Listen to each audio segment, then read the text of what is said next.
Hi friends, welcome to my channel. మీకు నమ్మక ద్రోహం అనే కథని మీకు చెప్తానమాట.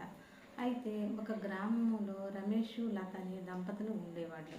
వాళ్ళకి మంచి 2 పాడి గేదెలు ఉండేవి అన్నమాట. ఆ పాడి గేదెలు పాలు చాలా ఇచ్చాయి అన్నమాట. అయితే వీళ్ళు సంతోషంగా సుఖంగా బ్రతుకుతుంటే వీళ్ళ బంధువు అనే వెంకయ్య అనే వ్యక్తి ఉంటాడనమాట. వాళ్ళకి దూరపు బంధువు అనమాట. అయితే అతని చూపు ఈ గేదెల మీద పడిద్దనమాట. ఆ గేదెల్ని అమ్మమని అడిగితే ఆ దంపతులు ఇద్దరు అంటారు కదా, మా కుటుంబం ది పాడి గేదెల మీదే పాల మీదే మా జీవనం గడుస్తుంది. అలాంటప్పుడు ఈ గేదెల్ని మీకు ఎలా అమ్ముతాను, నేను అమ్మనని చెప్పేసి ఆ బంధువుని పంపిస్తారనమాట ఆ వెంకటప్పయ్యని. అయితే ఏం చేస్తాడంటే వెంకటప్పయ్య ఒక ప్లాన్ వేస్తాడనమాట. ఏమనంటే వేరే వ్యక్తి అతని దగ్గర తీసుకొని మీ గేదెల్ని మీ కొంటామని పంపించి అలా అడిగిస్తాడనమాట. అయితే అయినా సరే వీళ్ళు అమ్మని అంటారు. ఈలోగా ఈ రమేష్కి ఆరోగ్యం పాడైద్దనమాట. ఇప్పుడు లత ఆ కుటుంబాన్ని ఏమీ చూసుకోవడం జరుగుతుంటుంది. ఈ వెంకటప్పయ్యకి ఇంకా ఈ కుటుంబం సరిగ్గా లేదని చెప్పేసేసి ఇంకా గేదెలు త్వరగా అమ్మేస్తారు అని చెప్పేసి అనుకుంటాడనమాట. అయితే అతని దగ్గర ఒక వ్యక్తిని పెట్టుకొని, నువ్వు ఒకరోజు ఏం చేస్తావంటే ఆ గేదెల దగ్గరికి వెళ్ళి పసుపు కుంకుమ గేదెల మీద వేసి ఎండుమిరపకాయలు ఎంటికలు ఆ గేదెల దగ్గర పెట్టినా వాళ్ళకి భయం వేసి ఆ గేదెల్ని అమ్మేస్తారు.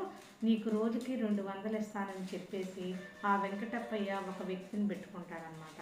సరేనని చెప్పేసి రాత్రిపూట వచ్చి అవన్నీ వేసి అతను వెళ్ళిపోతాడు.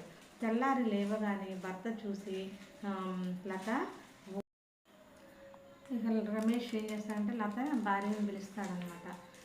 లత ఇలారా చూడు, మన గేదెలు ఎలా అయిపోయిన తర్వాత ఎలా అయినాయి చూడు, ఏం చేయాలి, ఎలా జరిగింది ఏంటి, మన గేదెలకి ఏదో జరిగింది, అర్జెంటుగా మన గేదెలను అమ్మేసేయాలని ఇద్దరు అనుకుంటూ ఉంటారు.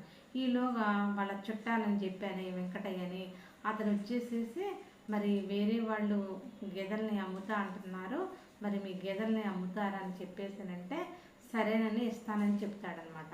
అక్కడ ఏం చేస్తాడంటే ఆ చుట్టాలు ఎవరో కాదు, ఈ వెంకటప్పయ్యకి బావేనమాట.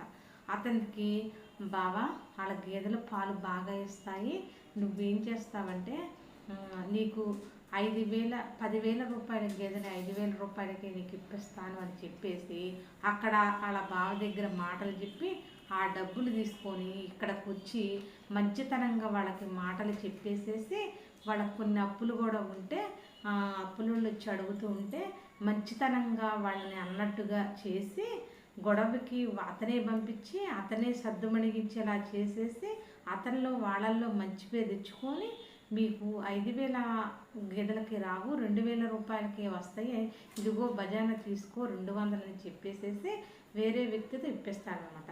పాపం ఈ భార్యాభర్తలు ఏమనుకుంటారంటే మన కోసం ఎంత చేస్తున్నాడు, ఇలాంటి వాళ్ళు ఈ కాలంలో కూడా ఉంటారా అని చెప్పేసి ఇద్దరు చాలా సంతోషపడతారనమాట. అలా జరుగుతూ ఉన్న తర్వాత కొన్ని రోజులు అయిన తర్వాత ఇక్కడికి వచ్చేసేసి అక్కడ అలా బాగా గేదెలు కొన్నాడు కదా 5,000కి, నేనే వెళ్ళి ఆ గేదెలు చూసుకొని ఆ డబ్బులు నేనే ఇచ్చి ఆ గేదెలు తెచ్చుకుంటానని చెప్పేసి అని అంటాడనమాట. ఇతని నిజస్వరూపం అక్కడ ఏం జరిగిద్ది తెలిసిపోయింది అనమాట. అప్పుడు వీళ్ళు అనుకుంటారు, చూసారా మనం ఎంత మంచివాడు అనుకుని చెప్తే ఇంత నమ్మకం ద్రోహం చేయొచ్చయ్యా, మనం ఎంత బాగా నమ్మాం అతన్ని, అందుకే అంటారు అసలు నమ్మకూడదు ఎవరినైనా చెప్పేసి అన్న తర్వాత మనం ఈ గ్రామంలో ఉండకూడదే, మనం ఈ ఇల్లు వదిలిపెట్టి వేరే గ్రామానికి వెళ్ళిపోదామని చెప్పేసి పాపం ఇద్దరు భార్యాభర్తలు ఆ ఇల్లును వదిలేసి ఒక చెరువు కట్టకు వెళ్ళి పక్క సైడ్న ఒక చిన్న గుడిసేసుకొని ఇద్దరు కూలి పని చేసుకుంటూ బతుకుతూ ఉంటారు. అట్లా చేసుకుంటూ ఉండగా కొన్ని రోజులైన తర్వాత ఒక గేదెని వాళ్ళు కొనుక్కొని ఒక గేదె పోయి అలా క్రమంగా చేసుకుంటూ ఒక 10 పాడి గేదెలను చేసుకుంటారనమాట. అలా చేసుకుంటూ జీవిస్తూ ఉంటే ఇక్కడ వెంకటప్పయ్య వీళ్ళ మోసం చేశాడు కదా, ఇతని ఆరోగ్యం పాడైద్ది అనమాట. వచ్చి ఆ రమేష్ లత వాళ్ళ ఇంటి ముందు వచ్చి ఒక చెట్టు కింద గట్టులాగా ఉంటే దాని మీద కూర్చొని ఆ ఇంటెంక చూసుకుంటూ నేను ఎంత నమ్మకం ద్రోహం చేశా, అందుకే నా ఆరోగ్యం ఇలా పాడయ్యింది అని చెప్పేసి అని అన్నాక ఇంకా ఆరోగ్యం పాడయ్యేసరికి తన భార్య వదిలిపెట్టేసి వెళ్ళిపోద్ది అనమాట. ఆ ఇంట్లో అలా ఉంటూ ఉంటే ఒక రోజున ఏమైందంటే అకస్మాత్తుగా గాలి దుమ్ము ఉరుములు వచ్చేసి ఆ పిడిగి అనేది అతని మీద పడి అతను చనిపోతాడనమాట. చూశారుగా, అట్లా నమ్మకం ద్రోహం చేసి ఇలా చనిపోతాడు పిడుగుబడి.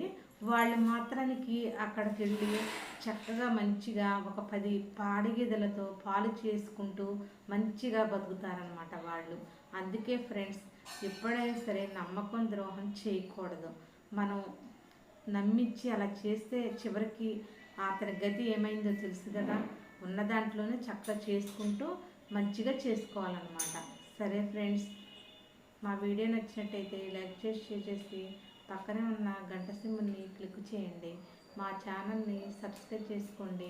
అప్పుడే మేము పెట్టే ప్రతి వీడియో మీరు చూడవచ్చు.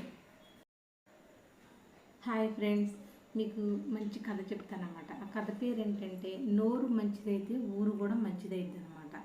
అయితే ఆ కథ గురించి మీకు వివరిస్తాను. ఒక గ్రామంలో వెంకట తిరుపతయ్య అని ఒక వ్యక్తి ఉన్నాడనమాట. అతని భార్య పేరు లక్ష్మి. అయితే ఆ ఇద్దరు భార్య భర్తలు చాలా కష్టపడతారు. భర్త మాత్రానికి చాలా ధనాన్ని సంపాదించి పెట్టాడనమాట. అతనికి ఒక కొడుకు కూడా ఉంటాడనమాట. అయితే కానీ అతని ఫ్రెండు చాలా పేదవాడనమాట. అయితే ఆ పేదవాడు చాలా మంచివాడనమాట. వాళ్ళిద్దరు కూడా భార్యాభర్తలు కష్టపడి పని చేసుకుంటూ ఉంటారనమాట. అతను చిన్న బట్టల వ్యాపారం చేసుకుంటూ ఉంటారనమాట. తిరిగి ఊరు తిరిగి బట్టల వ్యాపారం చేసి తిరిగి తీసుకొస్తుంటే భార్య చిన్నపాటి పనులు చేస్తూ ఉండేదనమాట. కానీ ఆ దంపతులు ఇద్దరు చాలా మంచివాళ్ళు. ఈ అహంకారం ఉన్నాడే, బాగా సంపాదించి ధనవంతులు బాగా ఉన్నవాడని ఇతనికి పొగరెక్కువ అనమాట. అయితే ఒకరోజు వీళ్ళ కోసమని ఈ వెంకట తిరుపతి అన్న వ్యక్తి బాగా ఉన్నవాడని చెప్పాను కదా, అతని కోసం ఆ వేరే ఊరు నుంచి ఇతనికి పిల్లనివ్వాలని వస్తారనమాట. ఇతనికి ఒక కొడుకున్నాడని చెప్పాను కదా. అయితే ఇక్కడికి వచ్చి ఇతని పేరు అడిగితే ఒక్కళ్ళు కూడా పేరు చెప్పరనమాట. ఆయన బాబాయ్ మా పని ఉందయ్యా మేము వెళ్ళొస్తాం అని చెప్పేసి తప్పించుకుంటూ ఉంటారనమాట. వాళ్ళ ఫ్రెండ్ పేరు అడిగితే మాత్రానికి దగ్గరుండి తీసుకెళ్ళి వాళ్ళ ఇంటిని చూపిస్తారనమాట. అయ్యో ఏంటి, ఉన్నవాడిది ముందు వస్తుంది కానీ వీళ్ళ పేరు అడిగితేనే పారిపోతున్నారేంటి వీళ్ళ పేరు అడిగితే చక్కగా చెప్తున్నారు దగ్గరుండి తీసుకెళ్ళి అని చెప్పేసి అనుకుంటూ ఉంటారనమాట. అలా అయిన తర్వాత ఒకరోజు అమ్మాయిని వీళ్ళకి ఇవ్వాలని చూస్తూ ఉంటారు.